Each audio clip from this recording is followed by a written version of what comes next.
David Thole. I'm part of Mrs. Wiley's Anatomy and Physiology 1 class, and today I will be talking about the skeletal system. Let's get right to it. So, on the outermost layer, we have the periosteum, and that's a connective tissue that enables the bone, to one, grow in width, and two, be connected to other structures. And as we move farther in, we have these structures called lamellae, and there are two types. There's the circumferential lamellae, which are arranged in a parallel fashion, very proximal to the periosteum. And then we have the interstitial lamellae, which are decayed parts of the osteum with no specific arrangement. They're just kind of in the spaces between the osteons. So the osteon is made up of lamellae, but what characterizes it is the presence of a central canal that a blood vessel runs through. So that blood vessel that's running through it is able to produce nutrients and spread it to the bone. There's also a type of canal called the perforating canal, and so this perforating canal, instead of running through the osteon, runs across osteons horizontally along the bone, spreading nutrients there as well. Now let's talk about the cells of the bone. There are three main types: osteoblasts, which are building cells. They secrete bone matrix, which is made up of osteoid and inorganic salts.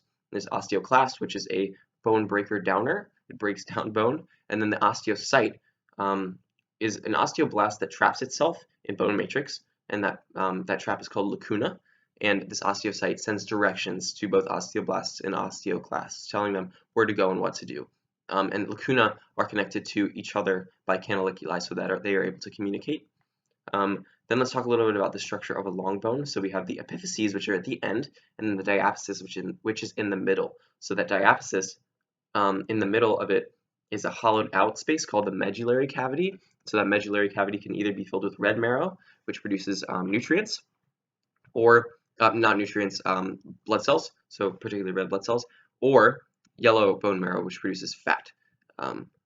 Then we have the epiphyseal plate and the epiphyseal line. So those are part of the epiphyses. The epiphyseal plate is also called the growth plate. So that's where scientists observe growth. And there's also the epiphyseal line. So when you get to a certain age and you stop growing, that line of cartilage just remains a line. It doesn't grow anymore.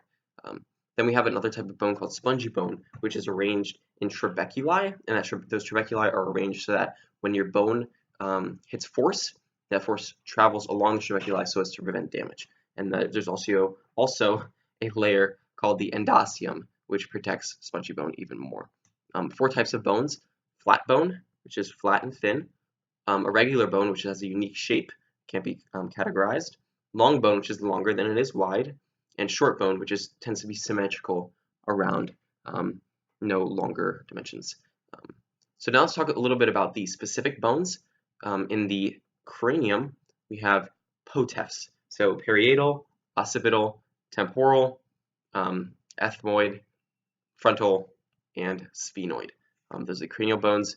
Then we have Max Nasal's vomer, lived in inferior nasal palatine, where he lacrimally destroyed his mandible. So maxilla, nasal bone, vomer, bone, zygomatic bone, lived in inferior nasal conchae, bone, inferior nasal palatine. So there's also the palatine bone, where he lacrimally, so lacrimal bone, destroyed his mandible, so the mandible. So those are the face bones. Then we have the ear bones, the incus, malleus, and stapes. So pretty easy to remember. The another neck bone is the hyoid. So that's the only one of the neck category.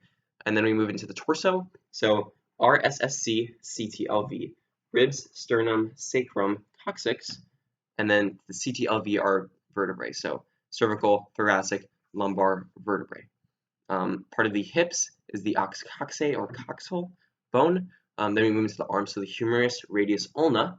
And then I don't really have a way to memorize these carpal bones, but I arrange them in rhyming pairs. So hamate, lunate, capitate, trapezoid, trapezium, triquetrum, scaphoid, pisiform, metacarpals, phalanges. Those are the bones of the carpals and arm. Then we have the leg, so the patella, which is the knee, the femur, which is a long bone, and then the tibia and the fibula, which are part of the lower leg area. And then we have the bones of the foot, particularly the tarsals. I have a rhyme for that, or a mnemonic device. So a man traveled to Mesopotamia 3 times, where he tallied Naviance and calculus. He met a Taurus named Metacube who had phalanges. So Mesopotamia 3 times. 3 times for Mesopotamia involves cuneiform, which was formed in Mesopotamia. Medial cuneiform, intermediate cuneiform, lateral cuneiform. So he traveled 3 times to tally, talus, bone, naviance, navicular, calculus, calcaneus.